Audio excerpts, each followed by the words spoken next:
gonna eat your apple like a good girl. Yummy. Monkey World Ape Rescue Centre is home to 15 species of primates. Only 3 of these are part of international breeding programs. More? They are the woolly monkeys, the orangutan, and the golden-cheeked gibbons. Until now, it was just the woolly monkeys and orangutans who had successfully given birth. But today, the park welcomes its first baby golden-cheeked gibbon.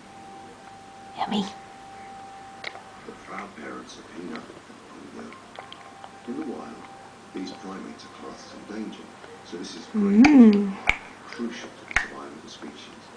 It came a little bit sooner than we expected it to be honest with you. We're surprised for several reasons. First of all, Ponyo is actually very young. He's only about 5.5 years of age.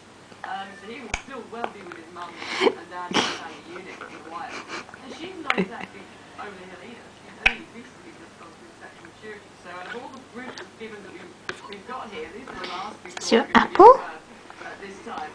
Oh God, not that much. I'm choking you or something. Really proving to be a strong little Right. thing. Yum. Big one, suckling away like mad, and Mum is being perfect. Gibbons are known as lesser apes. And while all apes and monkeys change in size, golden-cheeked gibbons go one step further. Although they're all born blonde, at around 6 months, they begin an amazing colour transformation. First, they turn black with golden cheeks. The males stay this colour, but when the females, like Peanut, sexually mature, they become blonde again, with just a black cap. Because they're so rare, there haven't been many studies of these gibbons in the wild, so this baby has a perfect opportunity to discover exactly when and how the colour change happens. We can now make a photographic flip book of the colour change.